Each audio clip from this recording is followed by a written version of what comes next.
The champagne flute slipped from my fingers, crystal shattering against marble as I stared at my own brushstrokes being sold for $330,000. Ashley stood beside the auctioneer, radiant in designer silk, accepting congratulations for her masterpiece, while I stood frozen in my server's uniform. 16 years I'd believed that painting was lost forever, destroyed in the basement flood that took everything else. But there it was, my signature carefully painted over with hers, my soul being sold to strangers, while my own daughter-in-law smiled like she'd created magic instead of committing the perfect crime. Comment your location and subscribe to stay connected. Time to dive into the story.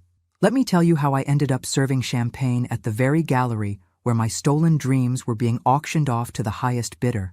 Because sometimes life has a twisted sense of humor, and sometimes that's exactly what you need to find your backbone again.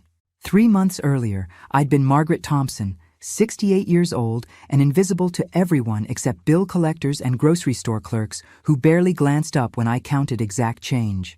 My husband Robert had been dead for 8 years, leaving me with a mortgage I couldn't afford and memories that didn't pay rent. My son David visited twice a year with his wife Ashley, just long enough to remind me how disappointed they were in my choices. "Mom, you could have been somebody," David would say, glancing around my cluttered apartment with that particular expression children reserve for parents who've failed to live up to their potential. All that talent just wasted. He wasn't wrong about the talent part. Once upon a time, Margaret Thompson had been Maggie Hartwell, the girl who painted landscapes so real you could smell the wildflowers and feel the morning mist. I'd won a scholarship to the Chicago Art Institute, had a gallery interested in my work, had dreams bigger than the small Kansas town where I grew up. Then Robert happened. Sweet, steady Robert with his accounting degree and sensible life plan. Marriage at 22, David at 24, and suddenly art became something I did when I had time. The studio became a guest room. The easel got moved to the garage. And eventually, the brushes got packed away in boxes marked "Someday." After Robert died, I'd tried to find those boxes, tried to remember who I used to be. But someday had been buried under 8 years of grief and financial struggle. The basement flood 2 years ago had taken what was left of my artistic past. Canvases, brushes, even the photographs of my work, gone, or so I thought. When David mentioned that Ashley had gotten a job at the prestigious Whitmore Gallery downtown, I'd felt a flutter of something that might have been pride. At least one person in the family was making something of themselves in the art world, even if it was just selling other people's dreams. "Ashley's doing really well," David had said during his last visit. "She's got such an eye for talent. Eleanor Price thinks she has real potential as a curator." I'd smiled and nodded, playing the supportive mother-in-law role I'd perfected over the years. What else was I going to say? That watching someone else live the life I'd given up made my chest feel like it was filled with broken glass? When Eleanor Price called me personally to offer a job serving at gallery events, I'd been too surprised to say no. "Ashley had recommended me," she said. "Thought I might enjoy being around art again." "It's not much," Eleanor had explained in her crisp, cultured voice. "Just serving champagne and canapes at openings and auctions. But Ashley mentioned you had an artistic background, and I prefer staff who appreciate what we're displaying." The pay was decent. And honestly, I needed the money. Social Security barely covered rent, let alone food and utilities. So I'd said yes, bought a simple black dress that didn't make me look like a discount store refugee, and showed up for my first event 3 weeks ago. The Whitmore Gallery was everything I'd dreamed of in my youth. White walls showcasing carefully curated pieces, perfect lighting that made every painting glow, hushed conversations where words like composition and brushwork were spoken with reverence.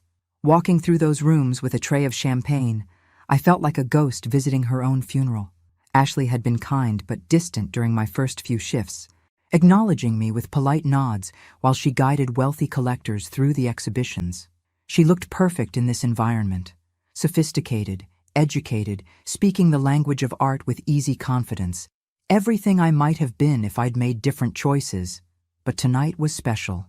Tonight was Ashley's first major auction as assistant curator, featuring emerging contemporary artists. The centerpiece was a landscape piece that Eleanor had called absolutely stunning during the preview. I'd been arranging champagne flutes for the early arrivals when I first saw it, displayed prominently in the main gallery with its own spotlight. The blood had rushed from my head so fast I'd gripped the serving table for support. It was my painting. Not similar to something I might have done, not reminiscent of my style. It was literally the landscape I'd painted of Miller's Creek in the summer of 2008, every brushstroke exactly as I remembered it. The creek winding through tall grass, the old oak tree with its gnarled branches, the afternoon light filtering through leaves I'd spent weeks perfecting. But the signature in the bottom right corner read, A. Thompson, in Ashley's careful script, painted over what I knew had been my own M. Hartwell. I'd stood there staring, telling myself I was wrong, mistaken. Maybe grief and age had scrambled my memories. Maybe I was seeing things that weren't there.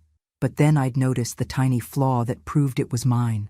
A spot near the creek where I'd accidentally mixed too much blue into the green and spent hours trying to fix it. The spot that looked like a mistake to everyone else, but meant hours of frustration to the artist who'd created it. My painting, my work, being sold with Ashley's name on it. The auction began at 8, and I served champagne with hands that barely trembled. On the outside, I was invisible Margaret Thompson in her simple black dress. On the inside, I was screaming. When the auctioneer called Lot 17, Ashley Thompson's remarkable debut piece, I'd positioned myself at the back of the room with a perfect view. The bidding started at $50,000. The price climbed steadily as hands shot up around the room, numbers being called that made my minimum wage existence feel even smaller. Ashley stood near the front, her face glowing with false modesty, as people congratulated her between bids. She was wearing the pearl necklace I'd given her for Christmas 2 years ago, back when I could still afford gifts that mattered. 100,000, 150, 200,000. David appeared beside her, his arm around her shoulders, both of them watching their future get brighter with every bid. Their future built on my stolen past. 300,000, 310, 330,000. Going once. That's when the champagne flute fell from my numb fingers, crystal exploding against the marble floor like a gunshot. Heads turned, Ashley's included, and for one terrible moment our eyes met across the crowded room. I saw recognition flash across her face. Not guilt, not shame. Recognition and calculation, like someone doing rapid math in their head. Sold $330,000 for this remarkable piece by Ashley Thompson. Applause filled the room while I knelt to pick up crystal shards with fingers that wouldn't stop shaking. A security guard appeared beside me with a small broom, his voice kind but firm. "Don't worry about it, ma'am. Happens all the time at these events. Why don't you take a break?"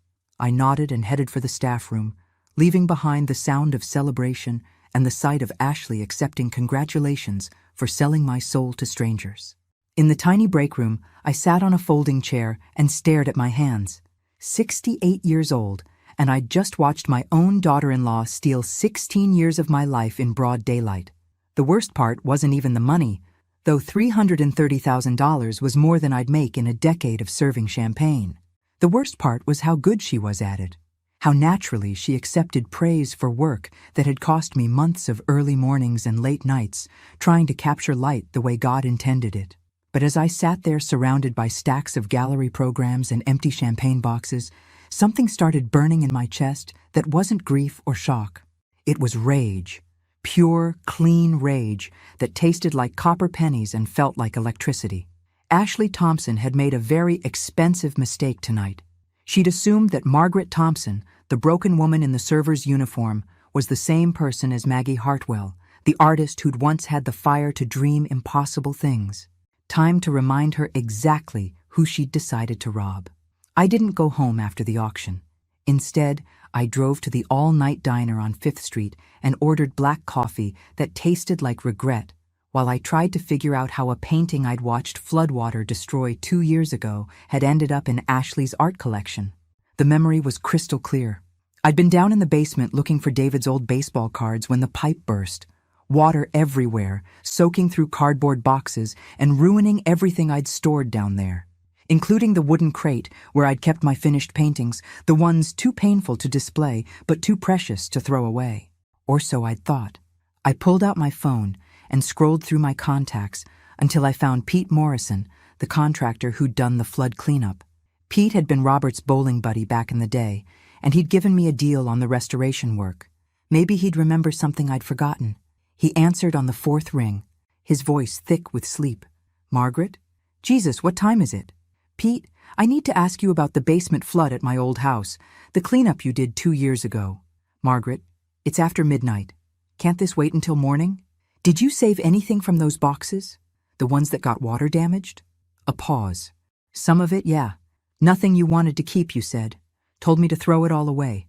My heart started pounding. "Where did you throw it away?" "Well, that's the thing. My nephew Danny was helping with the cleanup, and he asked if he could take some of the art stuff. Said his girlfriend was into painting and might be able to restore some pieces." "You told me you didn't care what happened to it." "Danny Morrison. Ashley's maiden name was Morrison." "Pete, what's your nephew Danny's last name?" "Morrison. Why?" "And his girlfriend. What was her name?" "Ashley something. Pretty girl, real interested in art. Said she might be able to save some of your paintings." "Why are you asking about this now?" I hung up without answering and sat in the diner booth, my coffee going cold while pieces clicked into place like bullets loading into a gun. Ashley Morrison. She'd been Ashley Morrison when she started dating David 8 years ago, fresh out of art school with a degree and no talent. I'd met her at Sunday dinner, watched her flip through art books and nod along when David talked about my wasted potential. She'd been so interested in my artistic background, asking questions about techniques and periods. I'd thought she was being polite, trying to bond with her future mother-in-law. Instead, she'd been shopping. The flood had been 2 years ago, just before David and Ashley got married. Perfect timing to acquire a collection of original artwork and plenty of time to plan how to use it. I drove home in the pre-dawn darkness, my mind clearer than it had been in years. By the time I reached my apartment, I had a plan that would have made Robert proud. He'd always said I was too trusting for my own good, but he'd also taught me to keep detailed records of everything important. In my bedroom closet, behind winter clothes I rarely needed, was a shoebox containing the documentation of my artistic life. Photographs of paintings, sketches, even some old exhibition programs from my college years. Everything I'd need to prove that Ashley Thompson's remarkable debut piece had been painted by Margaret Hartwell in the summer of 2008. I spread the photos across my kitchen table like playing cards, looking for the one I remembered taking of the Millers Creek landscape. There it was, third photo in the stack, showing my painting on the easel in the garage studio. The date stamp on the back read July 15, 2008. The signature clearly visible was M. Hartwell. But I needed more than old photographs. I needed expert testimony, documentation, something that would hold up if this went legal. I made my first call at 9 in the morning to Dr. Patricia Wells, my old art professor at the community college. Patricia had kept in touch over the years, always encouraging me to get back to painting. She'd know how to verify artistic authenticity. "Margaret, what a lovely surprise. How are you doing?" "I'm doing better than I have in years, actually. Patricia, I need your help with something unusual. How would someone go about proving they painted a specific artwork?" "Well, there are several methods. Photographic documentation, signature analysis, even paint composition testing in extreme cases. Why do you ask?" I told her everything. Ashley, the stolen painting, the auction, even Pete Morrison's nephew Danny. Patricia listened without interrupting, making occasional sounds that suggested she was taking notes. "Margaret, this is serious fraud we're talking about. Art fraud, the kind that involves federal charges and prison time." "I know. That's why I need to do this right. I can help you document your work and provide expert testimony about your artistic style and techniques. I still have some of your pieces from class, and I kept photographs of student work from that period." "But Margaret, you need to understand what you're taking on. This isn't just about the money." "What do you mean?" "Your daughter-in-law didn't just steal one painting. If she was willing to do this once, she's probably done it before. How many other pieces from your collection did she acquire during that flood cleanup?" The question hit me like ice water. I'd painted dozens of pieces over the years, maybe hundreds if you counted all the studies and smaller works. Pete had said Danny's girlfriend was interested in art stuff, not just one painting. "Patricia, I need your help to find out what else she might have taken. Come to my office this afternoon. Bring everything you have. We're going to build a case that will make the art world sit up and take notice. After hanging up, I sat at my kitchen table staring at the photographs scattered across the surface. Each one represented hours of work, pieces of my soul I'd thought were lost forever. How many of them were sitting in Ashley's apartment right now, waiting for their moment in the spotlight? My phone buzzed with a text from David. Ashley told me you were working the auction last night. How exciting that you got to see her big debut. We're taking her to celebrate tonight. Dinner at Romano's at 7 if you want to join us. I stared at the message for a long moment, then typed back, I'd love to hear all about her artistic inspiration. Because if Ashley wanted to play the role of successful artist, she was going to discover that the woman she'd robbed had some very specific questions about where that inspiration came from. And Margaret Thompson, invisible server of champagne and forgotten mother-in-law, was done being polite. Romano's was the kind of restaurant where David took clients he wanted to impress. All white tablecloths and wine that cost more per bottle than I spent on groceries in a month. I arrived precisely at 7, wearing my best dress and the kind of smile that had gotten me through 40 years of marriage to a man who thought feelings were best kept to yourself. Ashley was radiant, holding court at a corner table, while David beamed beside her like a proud manager who'd discovered the next big thing. She'd changed from her gallery clothes into something soft and artistic, all flowing fabric and carefully arranged jewelry that whispered, successful creative type. Margaret! David stood to hug me, his cologne expensive and his enthusiasm genuine. I can't believe you got to see Ashley's triumph firsthand. What were the odds? Astronomical, I agreed, taking my seat across from them. Ashley, you must be thrilled. $330,000. Quite a return on investment. Her smile flickered for just a moment, too quick for David to notice. I've been working on that piece for months. It's wonderful when something you've poured your heart into finds the right home. Months, I repeated thoughtfully. Tell me about your process. Where did you find inspiration for such a detailed landscape? Ashley's eyes met mine across the candlelit table, and I saw her making calculations. How much did I know? How much did I suspect? How much could she afford to admit? I spend a lot of time outdoors, she said carefully. There's something about natural settings that speaks to me. The way light changes throughout the day, how water moves through landscapes. Miller's Creek is particularly beautiful in summer, I said, watching her face. This time the reaction wasn't quick enough to hide. Ashley's fork paused halfway to her mouth, and David glanced between us with the confused expression of someone who'd missed part of the conversation. I'm sorry? Ashley said. You're painting. It's Miller's Creek, isn't it? The old oak tree. The bend in the water where the current slows down. I used to take David there when he was little. Remember, honey? You loved catching minnows by that fallen log. David lit up with the memory. Oh my God, yes. We used to spend hours there. Ashley, I can't believe you painted our old fishing spot. When did you even see it? Ashley set down her fork with deliberate precision. I explore a lot of locations for inspiration. Sometimes I photograph places and work from memory later. That's fascinating, I said, leaning forward with the enthusiasm of someone genuinely interested. Because I could have sworn I saw some old photographs of that exact spot in my basement before the flood. Same angle, same lighting. What a coincidence that we'd both be drawn to capture it the same way. The silence stretched long enough for David to notice. He looked between Ashley and me with growing confusion. What flood? Margaret, what are you talking about? The basement flood 2 years ago. Remember? When that pipe burst and ruined all my old art supplies and paintings? Pete Morrison did the cleanup. Ashley had gone very still, her professional composure locked in place like armor. David mentioned you used to paint. Such a shame to lose your work that way. Oh, but it wasn't all lost, I said brightly. Pete's nephew Danny helped with the cleanup, and his girlfriend rescued some pieces. Thought she might be able to restore them. Isn't that wonderful? It's nice to know my old work found someone who appreciated it. David was frowning now, pieces clicking together in his engineer's mind. Ashley, your maiden name was Morrison. Is Danny your cousin?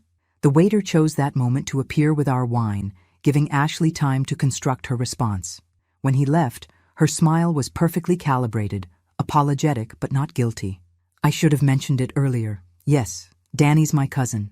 When he told me about the water-damaged paintings, I offered to look at them, Most were beyond saving, but a few had potential. I've been studying restoration techniques. So you restored Margaret's paintings? David asked, looking pleased at this family connection he'd somehow missed. I tried to save what I could, Ashley said. But restoration can be transformative. Sometimes you end up with something quite different from the original. I nodded thoughtfully. Different how? Well, water damage often obscures original signatures, makes it impossible to authenticate the original artist. And sometimes the restoration work is so extensive that it becomes a collaboration between the original artist and the restorer. The piece becomes something new. She was good, I had to admit, not just at lying, but at constructing lies that sounded reasonable to someone who didn't know better. David was nodding along, clearly impressed by his wife's artistic knowledge and generous spirit. That's amazing, Ashley. So Margaret's old paintings inspired your new work?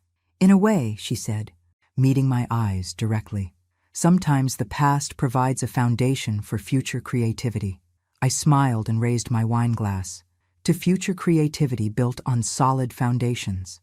We drank, and Ashley's hand was steady as glass, but I saw the message in her eyes, clear as painted words. I know that you know, and I'm not afraid.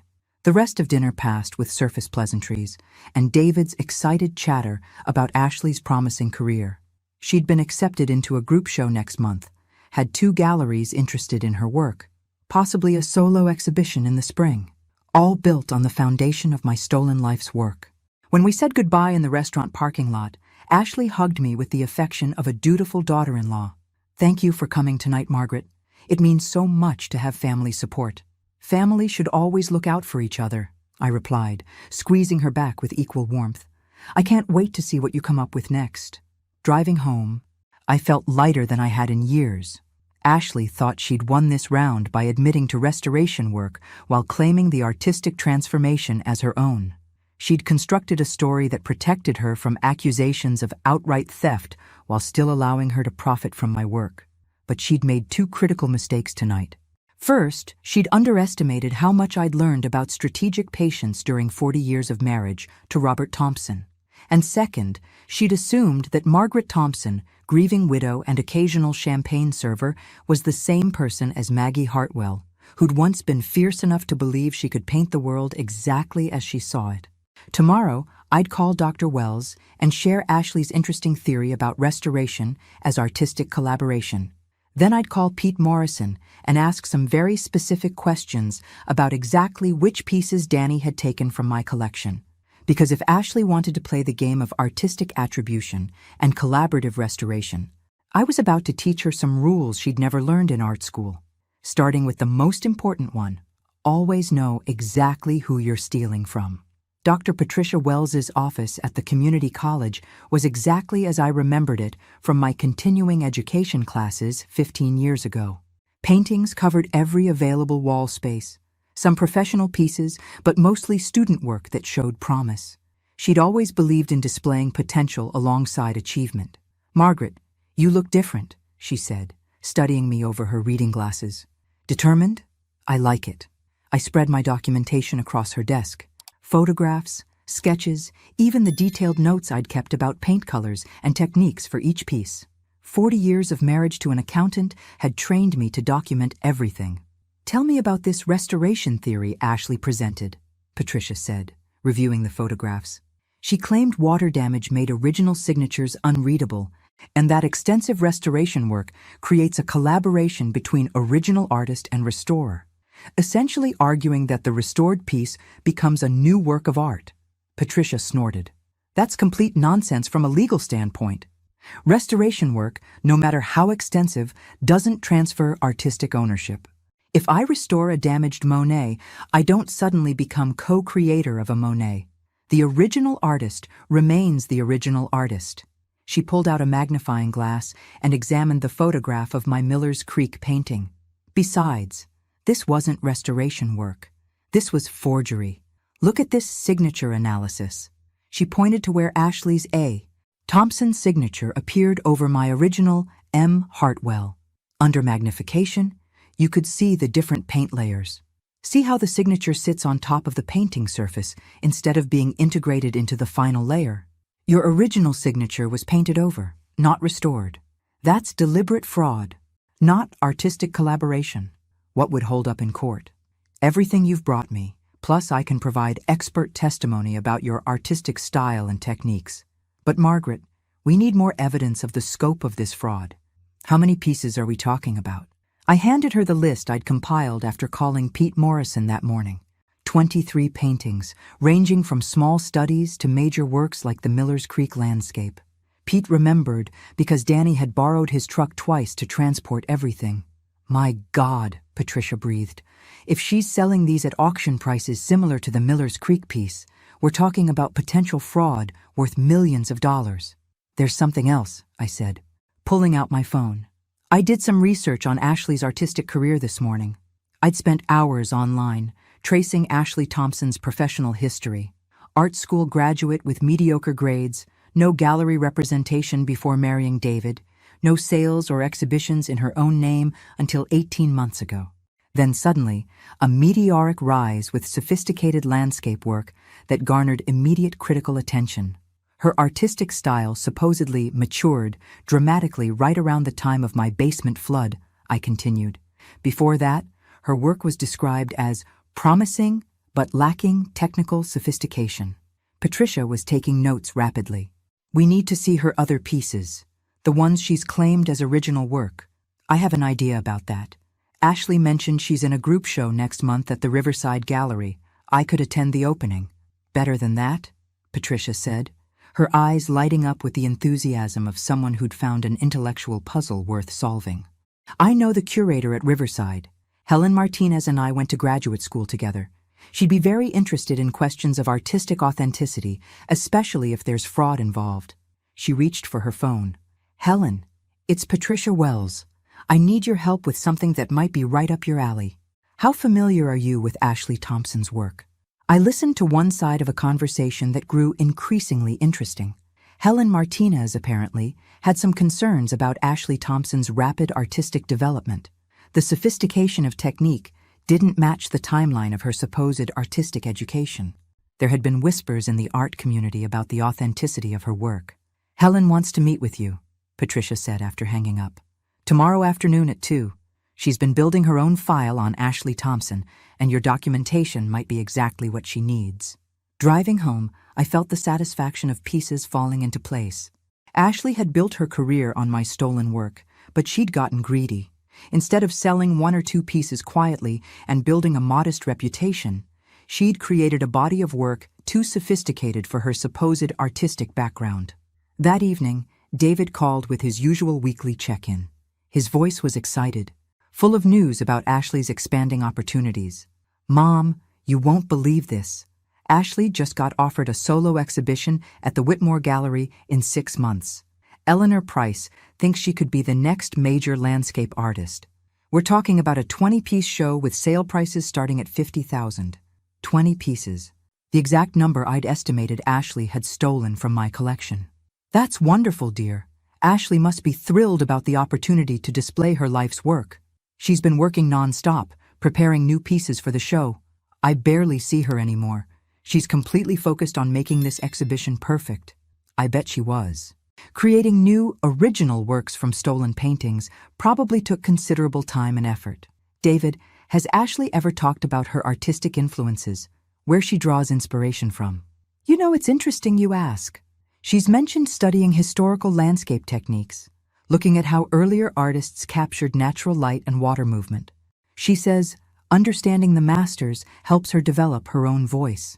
Understanding the masters, or understanding how to paint over their signatures and claim their work as her own. After hanging up, I sat in my quiet apartment and thought about justice. For 16 years, I'd believed my artistic life was finished.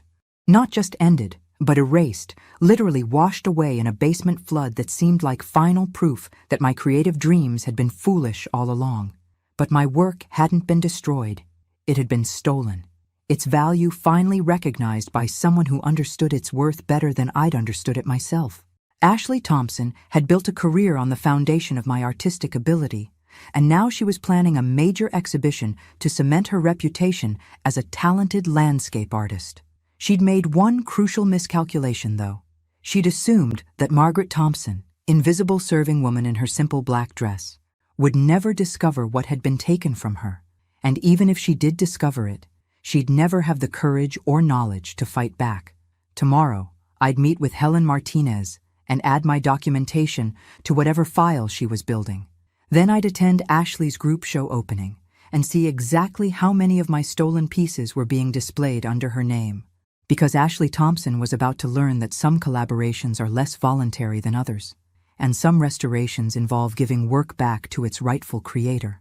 Helen Martinez met me at a coffee shop near the Riverside Gallery, carrying a leather portfolio that looked serious enough to contain legal documents. She was younger than I'd expected, maybe 40, with the kind of focused intensity that made her seem like someone who didn't waste time on small talk. "Mrs. Thompson, thank you for meeting with me. Patricia Wells showed me your documentation, and frankly, it confirms suspicions I've had about Ashley Thompson's work for months." She opened her portfolio and spread out photographs of Ashley's pieces from various exhibitions over the past year. 8 paintings total, all landscapes, all showing a level of technical sophistication that Helen found suspicious. "Look at this progression," she said, pointing to dates and venues. 18 months ago, Ashley Thompson was a recent art school graduate with basic skills. Then suddenly, she produces work like this. The photographs showed paintings I recognized, though Ashley had done enough alteration work that casual observers might not notice. My summer meadow study had become her wildflower reverie. My winter stream scene was now titled Frozen Contemplation. "The technical jump is impossible," Helen continued. "You don't go from student-level work to this kind of mastery in 18 months. Not without years of intensive study or access to work by master artists. Or access to finished paintings you can claim as your own," I said quietly. "Exactly. Patricia explained your flood situation and the connection through Ashley's cousin. Mrs. Thompson, I believe Ashley has been systematically passing off your work as her own, probably for over a year." Helen pulled out another set of photographs, these showing detailed shots of signatures and brushwork. "I've been documenting every piece of hers I could access. Look at these signature overlays." Under close examination, each painting showed the same pattern. Original signatures painted over with Ashley's careful script, just like the Miller's Creek landscape that had sold for $330,000. "This is systematic art fraud," Helen said firmly, "and next week's group show will give us the opportunity to document it properly. What do you need from me?" "I need you to attend the opening as my guest. Bring your documentation and be prepared to identify your original work. I'll have a photographer there to document everything we find." She handed me a business card. "There's something else you should know. I've been in contact with the FBI's art crime team. They've been investigating a rise in art fraud cases involving emerging artists, and Ashley Thompson's rapid success fits their pattern." FBI. The weight of what Ashley had done was starting to sink in. This wasn't just a family dispute about old paintings. This was federal crime. "Helen, what happens to David? My son. He has no idea what Ashley has been doing. If he's genuinely uninvolved, he should be fine legally. But Mrs. Thompson, this is going to destroy their marriage. Financial fraud, criminal charges, prison time. Your daughter-in-law is looking at serious consequences." I thought about David's excited phone calls, his pride in Ashley's success, his plans for their future built on her artistic career. 42 years old, and still naive enough to believe the best about people he loved. "He deserves to know the truth," I said finally. "The truth will come out regardless. The question is whether you want to control how and when, or let the FBI investigation proceed without your input." Friday morning, 1 week before the group show opening, I called David and asked him to meet me for lunch. He suggested our usual place, a casual restaurant where he could eat quickly between client meetings. He arrived exactly on time, already checking his phone for messages while he kissed my cheek in greeting. "Success?" "What do you mean?" I told him everything. The flood, Danny Morrison, the Miller's Creek painting at auction, my meetings with Dr. Wells and Helen Martinez. I kept my voice calm and factual, the way Robert used to present financial information to clients. David's face went through several stages: confusion, disbelief, anger, and finally, a kind of sick comprehension as details clicked into place. "Mom, this is insane. You're accusing my wife of art fraud." I'm telling you what I discovered when I saw my own painting being sold with her signature on it. Maybe it's a misunderstanding. You said Danny took damaged paintings for restoration. Maybe Ashley genuinely thought they were beyond saving and that her restoration work made them new pieces. I pulled out my phone and showed him the photograph Patricia had taken of the signature overlay on the Miller's Creek piece. Does this look like restoration work to you? David stared at the image for a long time. His engineering mind, trained to analyze structural problems and identify their causes, was applying the same logic to his marriage. Jesus Christ, he whispered finally. How many paintings are we talking about? 23 that I can document. Probably more that I didn't photograph or forgot about. And the value? If they're selling for prices similar to the Miller's Creek piece, potentially millions of dollars. David put his head in his hands. When he looked up, his eyes held the same devastated expression he'd worn at his father's funeral. What do I do, Mom? You talk to Ashley before next Friday's opening. Give her a chance to explain or come forward voluntarily. After that, Helen Martinez and the FBI will handle it. The FBI? His voice cracked slightly. Mom, Ashley could go to prison. Yes, I said gently. She could. We sat in silence for a few minutes while David processed the destruction of everything he'd thought his life was building toward. Finally, he spoke. She knew, didn't she? When you saw each other at the auction. That's why she's been so stressed about this upcoming show. I think she's known for a while that this day would come eventually. David's phone buzzed with a text, and he glanced at it automatically. Ashley, she wants to know if we can postpone dinner tonight because she needs to work late on preparation for the show. He looked at me with eyes that had aged several years in the last hour. I guess I know what she's really preparing for. Friday afternoon, as I got ready for Ashley's group show opening, I thought about the woman I'd been when I first walked into the Whitmore Gallery 3 months ago. Invisible Margaret Thompson, serving champagne to people living the life she'd given up. Grateful for minimum wage and afraid to want anything more than survival. That woman was gone. In her place stood someone who remembered what it felt like to believe in her own worth, to fight for what belonged to her, to refuse to disappear just because someone found it convenient. Ashley Thompson was about to discover that stealing from the wrong person can be the most expensive mistake you ever make. But first, she was going to have to explain to a room full of art experts exactly where her remarkable artistic talent had come from. And I was going to be there to help her tell that story. The Riverside Gallery opening was everything I'd expected from Ashley's world. Beautiful people holding wine glasses, speaking in hushed tones about artistic vision and emotional authenticity. I arrived fashionably late, wearing my best black dress and the pearl earrings Robert had given me for our 20th anniversary. Helen Martinez found me within minutes, accompanied by a young man with an expensive camera and the focused expression of someone documenting evidence. Margaret, this is James Chen, our photographer. He'll be taking detailed shots of everything we discuss. I nodded, feeling strangely calm despite knowing that tonight would change everything. Around me, people admired Ashley's remarkable artistic development, while I prepared to reveal exactly how that development had occurred. Ashley looked stunning in a flowing midnight blue dress, her hair swept up to show off diamond earrings that probably cost more than my rent. She was holding court near a painting I recognized as my autumn forest study, now titled Seasonal Transition, and priced at $45,000. Mrs. Thompson, she approached with her perfect gallery smile, air-kissing my cheeks like we were old friends. I'm so glad you could make it. David said you were feeling under the weather. I'm feeling much better now, I replied, studying her face for any sign that she knew tonight was different. Seeing your work displayed so beautifully is quite inspiring. Her smile never wavered, but I caught the quick glance she shot toward the gallery entrance. Looking for David, probably, or maybe Helen Martinez, whose reputation in the art authentication world Ashley would certainly know. I'd love to hear about your artistic process for this piece, I said, gesturing toward my stolen autumn forest. The way you've captured the light filtering through the leaves is remarkably sophisticated. Oh, you know how it is, Ashley laughed, the sound perfectly pitched for nearby listeners. Sometimes inspiration just strikes, and your hands seem to know exactly what to do.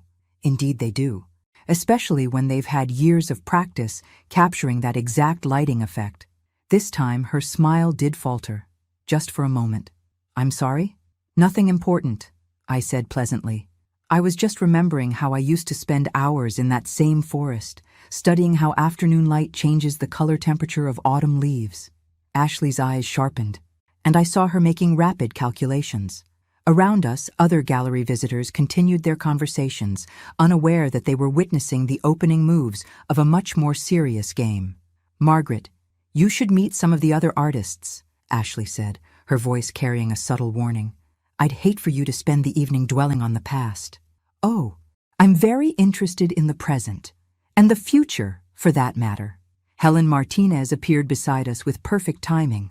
Ashley, congratulations on a wonderful showing. I'm Helen Martinez from the Riverside Curatorial staff.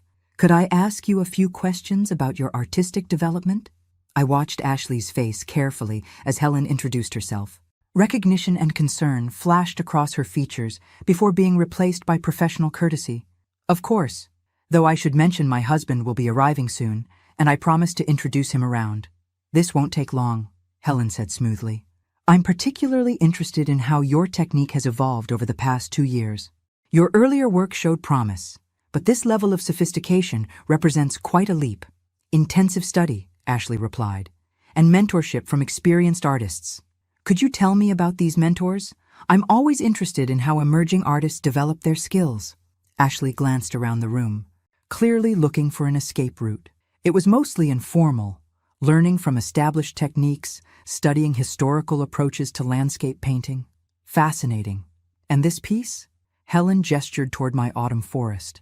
The brushwork here shows mastery of techniques that usually take decades to develop. Sometimes talent develops in unexpected ways, Ashley said, her voice growing cooler. Helen pulled out her phone and showed Ashley a photograph. It was the picture I'd taken of my original autumn forest painting in 2007, complete with my signature and the date stamp on the back. Would you say this earlier version influenced your current work? The color drained from Ashley's face as she stared at the photograph. Around us, conversation continued, but the three of us stood in a bubble of sudden electric tension. I'm not sure what you're implying, Ashley said carefully. I'm not implying anything, Helen replied. I'm asking direct questions about artistic provenance and authenticity.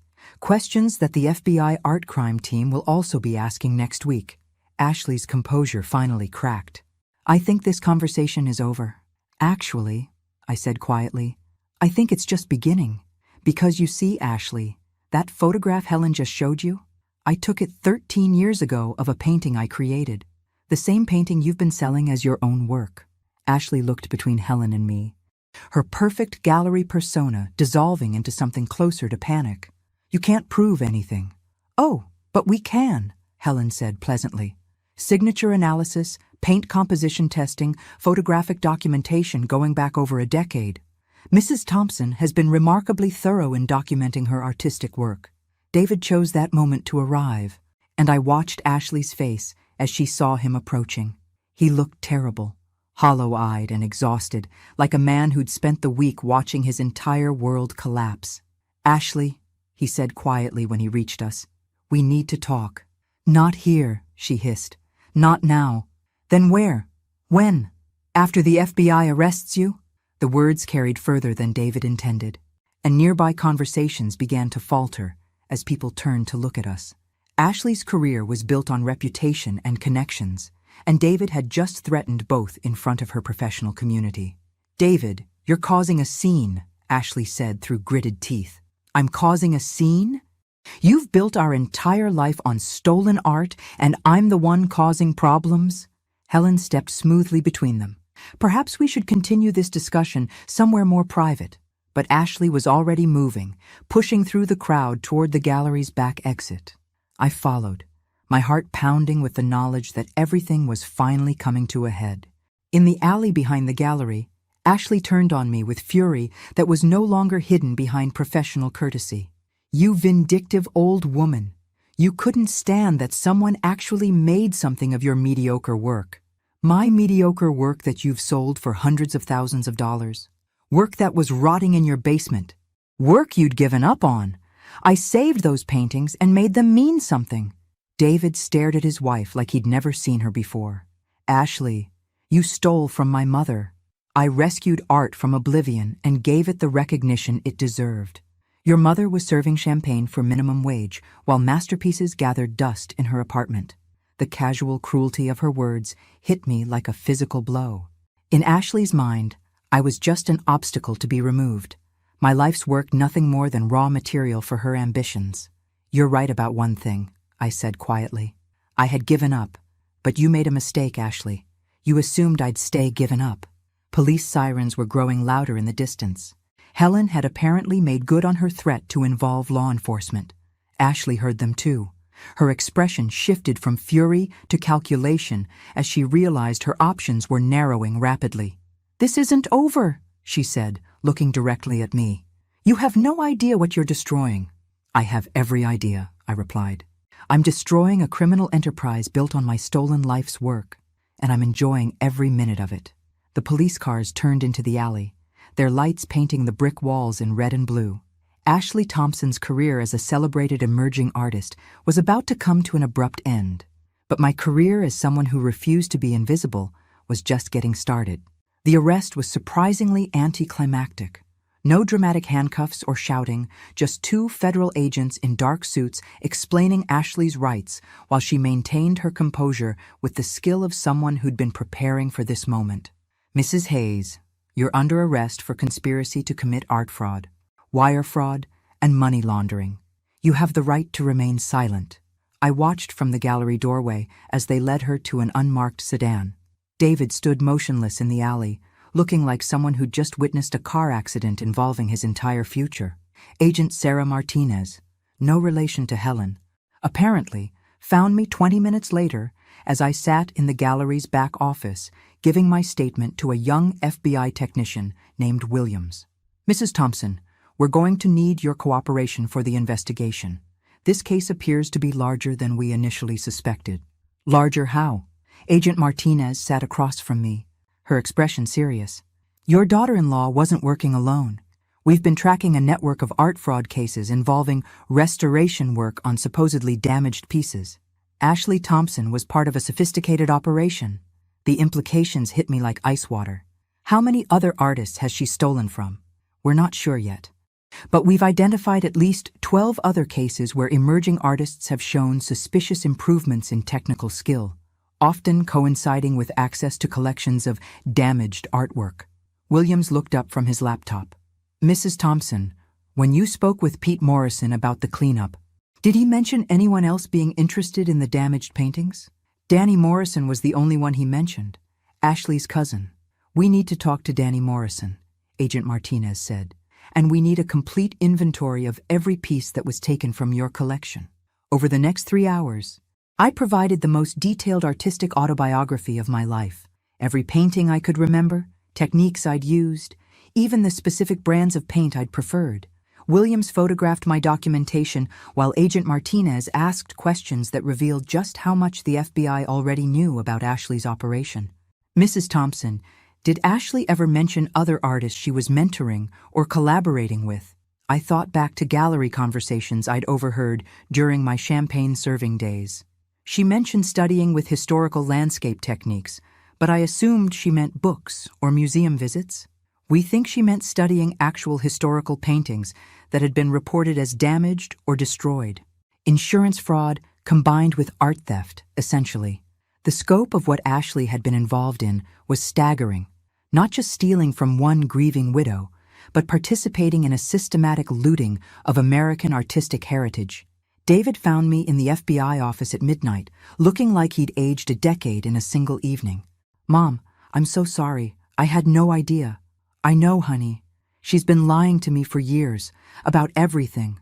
Her family background, her artistic training, even how we met." Agent Martinez looked up from her files. "Mr. Thompson, what do you mean about how you met?" David rubbed his eyes tiredly. "Ashley told me she was working as a gallery assistant when we met. But tonight I found out she was actually working for a restoration company that specialized in insurance claims.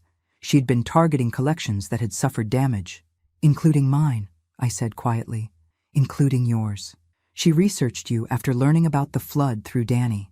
Found out you were a widow with no close family, someone who wouldn't be likely to pursue legal action even if she discovered what had been taken. The calculated nature of Ashley's crime was somehow worse than random theft. She'd studied my life, identified me as a suitable victim, and built a relationship with my son specifically to gain access to my stolen artwork. "There's something else," David continued. "I found files in her home office, documentation about other artists, other collections. Mom, Ashley wasn't just stealing your work. She was running a business built on art fraud." Agent Martinez leaned forward. "What kind of documentation?" "Photographs, research notes, even financial projections about the value of stolen pieces. She had folders on dozens of artists." "David, we need to see those files," Agent Martinez said. "Tonight, if possible. They're in our home safe. Ashley doesn't know I have the combination." By 3 a.m, I found myself sitting in Ashley and David's pristine living room while FBI agents photographed the contents of a safe that contained the business records of a multi-million-dollar art fraud operation. The files were meticulous. Ashley had documented everything: where pieces were acquired, how much restoration work was needed to make them saleable, which galleries were likely to accept questionable provenance, even which art critics could be influenced to write positive reviews. My folder was thick, containing photographs of all 23 paintings Danny had taken, plus detailed notes about my artistic style and techniques. Ashley had studied my work more carefully than any art critic ever had. But what made my blood run cold was discovering that I wasn't Ashley's first victim. The files revealed a pattern going back 5 years, targeting elderly artists whose work had been reported as damaged or destroyed. Insurance payouts for lost collections that were actually being sold through Ashley's gallery connections. "Mrs. Thompson," Agent Martinez said, holding up a photograph from Ashley's files. "Have you ever seen this woman?" The photo showed an elderly woman, maybe 75, standing beside a painting of ocean waves. Her face was radiant with pride and accomplishment. "I don't think so." "Who is she?" "Eleanor Caldwell. She died 2 years ago, supposedly in poverty, despite being a talented marine artist. Her family donated her remaining work to charity after her death." Agent Martinez showed me more photos from Eleanor's file. Dozens of paintings, all documented with the same meticulous attention Ashley had given my collection. "We think Eleanor Caldwell's family was told her work had been destroyed in a house fire. Meanwhile, Ashley was selling Eleanor's paintings through high-end galleries, claiming them as her own early experiments with marine landscapes." The scope of Ashley's operation was breathtaking. Not just theft, but systematic looting disguised as artistic development, preying on families who trusted that their loved ones' legacies were being properly handled. "How many artists total?" I asked. "We've identified 15 cases so far. Estimated value of stolen artwork approaches $8 million. $8 million worth of stolen dreams, stolen legacies, stolen life's work. Artists who died thinking their contributions to the world had been lost to floods and fires and accidents, never knowing their work was being celebrated and sold under someone else's name." Dawn was breaking as the FBI finished documenting Ashley's files. I stood on the front steps of the house I'd visited so many times for family dinners, watching agents carry boxes of evidence to unmarked cars. David appeared beside me, holding 2 cups of coffee that smelled like salvation. "What happens now?" he asked. "Justice," I said, "for Eleanor Caldwell and 14 other artists who deserved better, and recognition for work that never should have been forgotten." The morning sun was painting the sky in shades of gold and pink, the kind of light that had inspired every landscape painting I'd ever created. For the first time in years, I looked at that light and felt the urge to paint it myself, to capture it with my own hands, instead of watching someone else claim credit for seeing beauty in the world. Ashley Thompson had stolen my past, but she'd accidentally given me something more valuable, the knowledge that my work had always been worth fighting for. The media attention began the next morning. "Emerging artist arrested in multi-million-dollar art fraud scheme" was the headline in every major newspaper, and by noon, my phone was ringing with reporters wanting to interview the elderly victim who brought down an art forgery ring. I let them go to voicemail. I wasn't ready to be anyone's inspiration story just yet. Dr. Patricia Wells called around 3 in the afternoon with news that made my hands shake. "Margaret, I've been contacted by the Whitmore Gallery. They want to host a retrospective of your original work. They're calling it Recovered, The Art of Margaret Hartwell. My work isn't famous enough for a retrospective. It is now.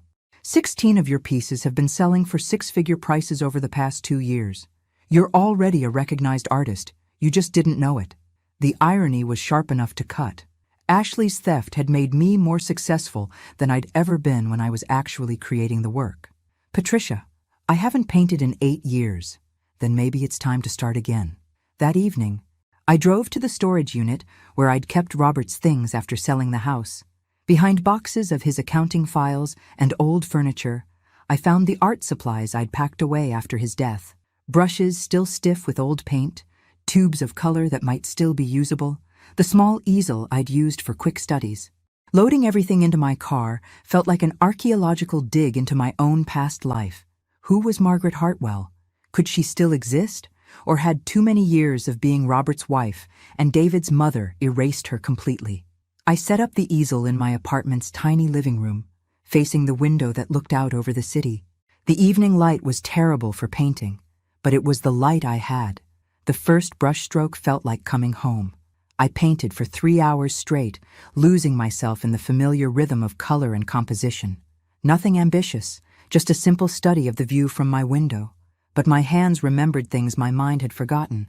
How to layer colors for depth, how to suggest texture with just a few quick strokes, how to capture light as it changed and moved. When I finally stepped back to look at what I'd created, tears blurred my vision. It wasn't my best work, but it was mine. Created by my hands, signed with my own name, belonging to no one but me. The next morning, I woke to find my story on the front page of the arts section.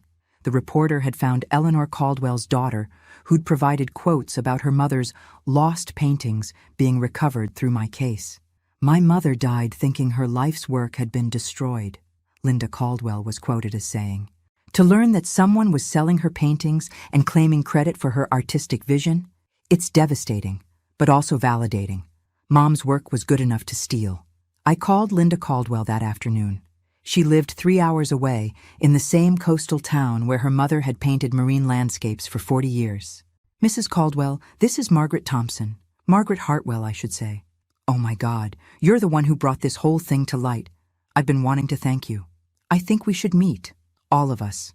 All the families affected by Ashley's fraud. That's a wonderful idea. There are things the FBI hasn't told the media yet. Things about how extensive this operation really was. We arranged to meet the following Saturday at Eleanor Caldwell's former studio, which Linda had preserved exactly as her mother left it. The drive along the coast gave me time to think about legacy and recognition, about how Ashley's crime had revealed the value of work that was supposed to have been forgotten.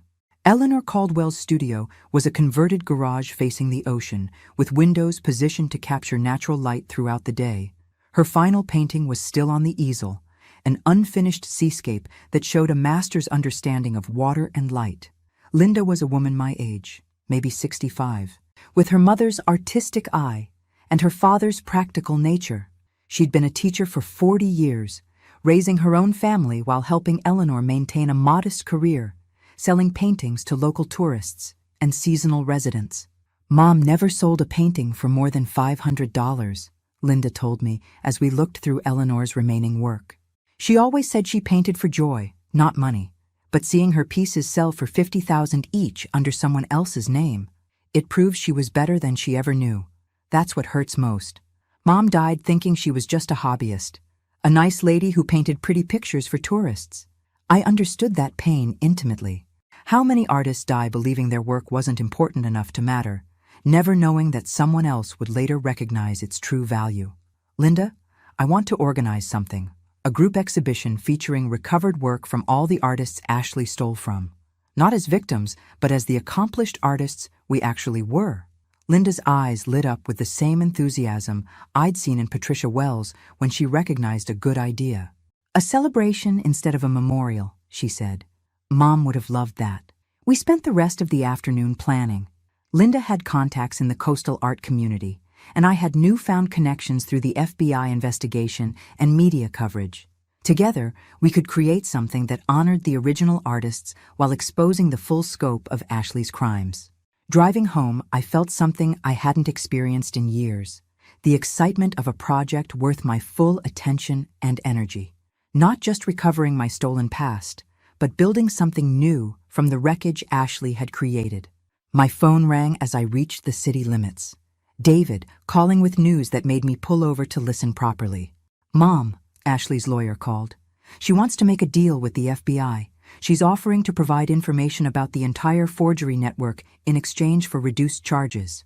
"What kind of information?" "Names, locations, financial records. The FBI thinks she was just a mid-level operator in something much bigger. So Ashley wasn't the mastermind I'd assumed her to be. She was another kind of victim, recruited and used by people who'd recognized her desperation for artistic success and exploited it for their own profit. It didn't excuse what she'd done, but it explained how a small-town art school graduate had managed to orchestrate such sophisticated fraud.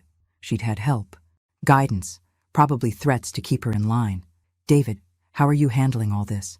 "I'm leaving her," he said quietly. "I have to, not just because of the fraud, but because she looked me in the eye for 3 years and lied about everything that mattered. I can't rebuild a marriage on that foundation." I thought about Robert, about 40 years of marriage built on honesty and shared values. David deserved that kind of partnership, not a relationship founded on calculated deception. "I'm sorry, honey. I know you loved her. I loved who I thought she was. Turns out that person never existed." After hanging up, I sat in my car watching sunset light paint the sky in colors that demanded to be captured on canvas. Tomorrow, I'd call the Whitmore Gallery about the retrospective. I'd start planning the group exhibition with Linda Caldwell. I'd begin the process of reclaiming Margaret Hartwell from the ashes of Margaret Thompson's invisible life. Ashley had stolen my past, but she'd accidentally shown me that I still had a future worth fighting for. The phone call came at 6 in the morning on a Tuesday, 3 weeks after Ashley's arrest. Agent Martinez sounded exhausted but grimly satisfied. "Mrs. Thompson, we need you to come in immediately. Ashley's cooperation has uncovered something we didn't expect." "What kind of something?" She wasn't just stealing from individual artists.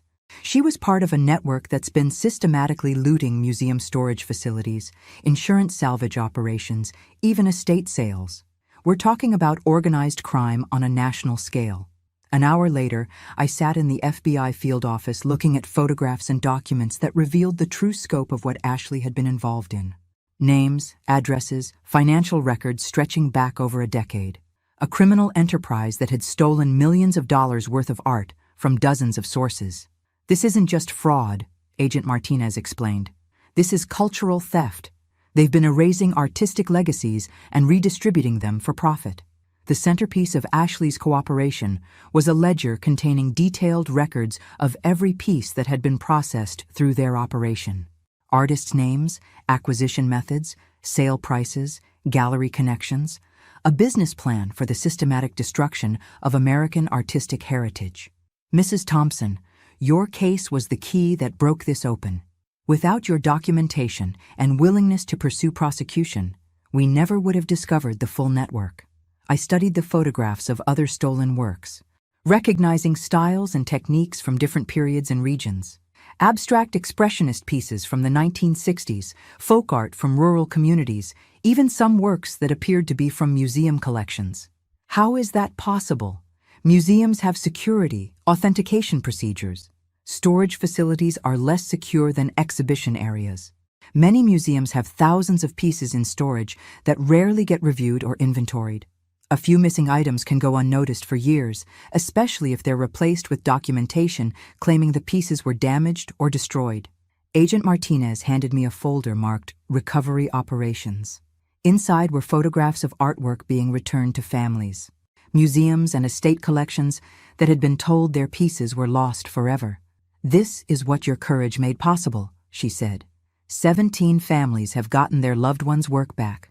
4 museums have recovered pieces they thought were permanently lost, and we've identified the location of approximately 300 additional stolen pieces. I looked at photo after photo of people holding paintings, sculptures, drawings, artists' legacies returned to their rightful owners, elderly women like Linda Caldwell seeing their mother's work again. Adult children discovering that their father's sculptures hadn't been destroyed in warehouse fires after all. What happens to Ashley? She'll serve time, but probably less than if she hadn't cooperated. The information she's provided will help us prosecute the organizers of this operation, people who've been stealing from artists for over a decade. That afternoon, I drove to David's apartment. He'd moved out of the house he'd shared with Ashley within days of her arrest. He looked healthier than he had in weeks, like someone who'd stopped carrying a weight he hadn't realized was there. "Mom, I've been thinking about what you said about rebuilding your artistic career. What about it? I want to help, not financially. I know you don't need that anymore, but practically. You're going to need a studio, proper equipment, maybe assistance with exhibitions and marketing." The offer touched me more than he probably realized. David had spent years politely dismissing my artistic ambitions as hobbies, and now he was offering to help make them real.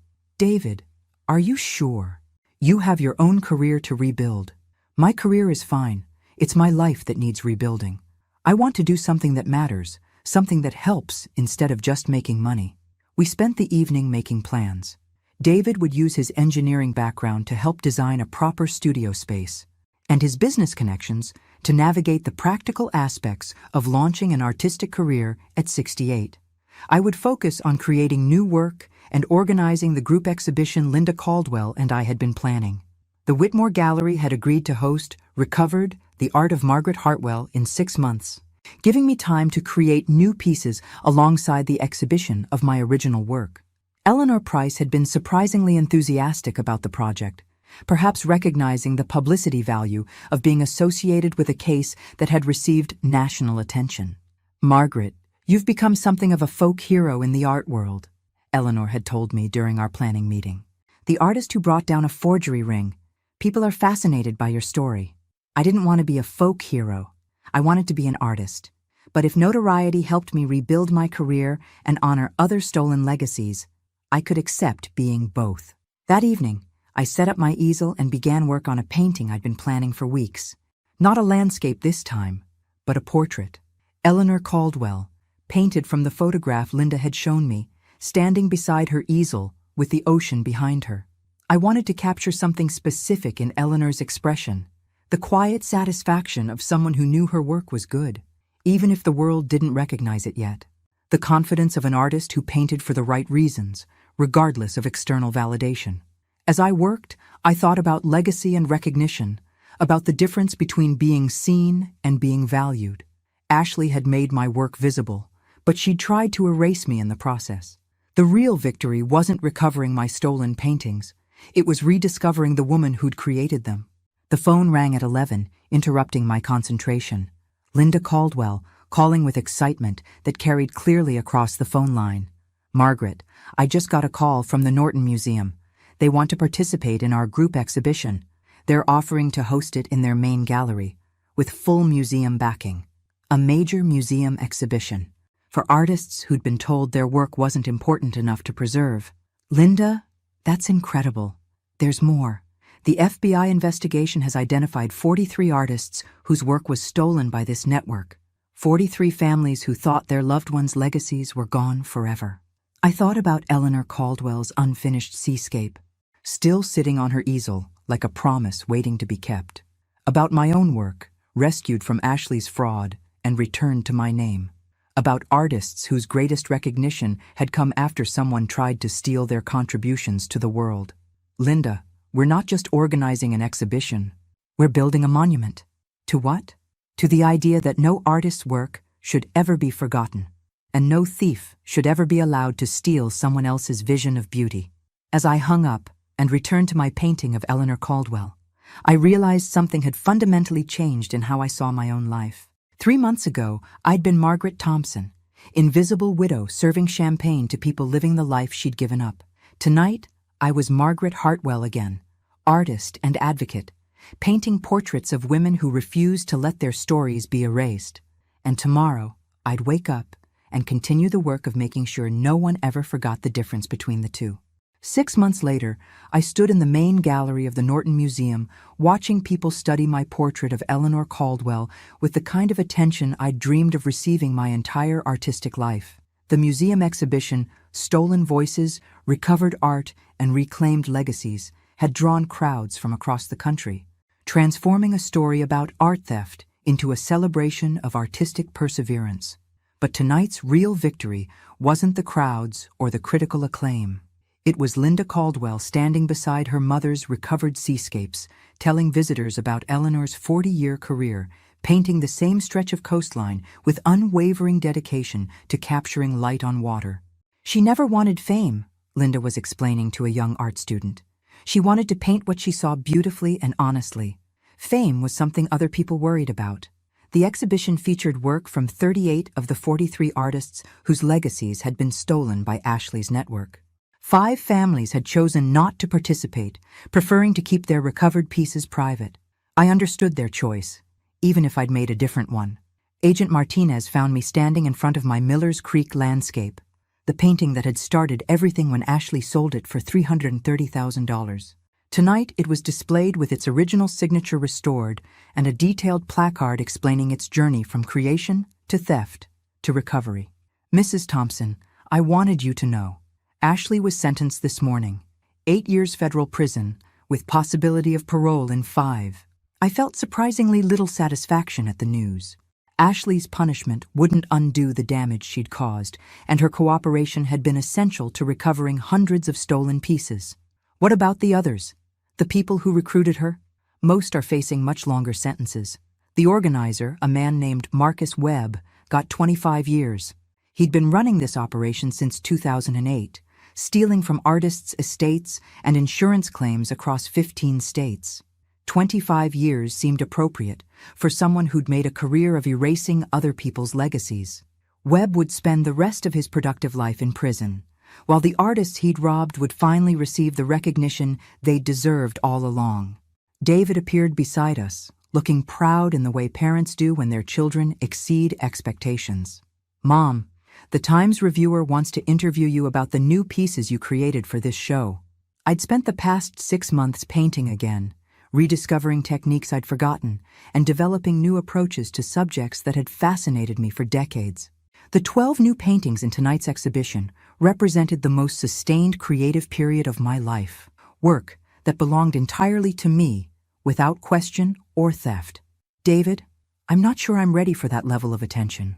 Mom, you've become one of the most recognized landscape artists in the country. The Whitney wants to acquire 3 of your pieces for their permanent collection. The Whitney Museum. I thought about 22-year-old Maggie Hartwell, fresh out of art school and dreaming of exactly this kind of recognition. She would have been terrified and thrilled by tonight's success. At 68, I felt mostly grateful. Dr. Patricia Wells joined our small group, carrying a champagne flute and wearing the satisfied expression of someone whose faith in a student had been completely vindicated. Margaret, I have news that I think will interest you. The community college wants to establish the Margaret Hartwell Scholarship for non-traditional art students. People who are returning to their artistic careers after raising families or changing life directions. Patricia, I can't have a scholarship named after me. I'm still learning how to be an artist again myself. That's exactly why you should have it named after you. You're proof that it's never too late to reclaim your creative life. As the evening continued, I found myself thinking about identity and reinvention, about the difference between who you are and who others decide you should be. For 8 years after Robert's death, I'd accepted the role of diminished widow, someone whose productive life was essentially finished. Ashley's theft had accidentally revealed that my productive life had never actually ended. It had just been interrupted. Eleanor Price from the Whitmore Gallery approached as I stood contemplating my newest painting, a self-portrait I'd titled Artist at Work, showing myself painting in my apartment studio. Margaret, I hope you'll consider a solo exhibition with us next year. Based on tonight's response, I think you could easily fill our main gallery. A solo exhibition at the Whitmore Gallery, where this entire journey had begun when I watched Ashley sell my stolen work. The symmetry was almost too perfect to believe. Eleanor, I'll need time to create enough new work for a full show. Take all the time you need. Good art can't be rushed. As the museum reception wound down and guests began leaving, I walked through the exhibition one final time. 43 artists represented, hundreds of people who'd come to see work that was supposed to have been lost forever. Stories of survival and recovery, of art that outlasted the people who tried to steal it. In the center of the main gallery, a video installation played interviews with family members talking about their recovered pieces. Linda Caldwell spoke about her mother's dedication to painting the same coastline for 40 years, finding something new in familiar subjects every single day. An elderly man named Robert Jimenez described his father's abstract paintings, created in the 1960s when few people understood or appreciated non-representational art. Work that had been dismissed as worthless when it was stolen, but recognized as significant by the time it was recovered. Each story was different, but they all shared the same themes: persistence, dedication to artistic vision regardless of external recognition, and the belief that creating beauty was a worthy way to spend a life. As I stood watching these testimonials, I realized that Ashley had accidentally given me something more valuable than the money she'd made from my stolen work. She'd forced me to defend my artistic identity, to prove that Margaret Hartwell had always been worth fighting for. David found me standing in front of Eleanor Caldwell's unfinished seascape, which Linda had loaned to the exhibition as a symbol of interrupted but continuing creative life. "Mom, are you ready to go home?" I looked around the gallery one more time, seeing my work displayed alongside pieces by artists whose names were now known because someone had tried to steal their legacies. "Yes," I said, linking my arm through his. "I'm ready to go home and paint." Because tomorrow morning, I'd wake up in my studio apartment and continue the work I'd begun 46 years ago when I first picked up a brush and decided that the world was beautiful enough to deserve careful attention. And this time, no one would ever be able to take that away from me.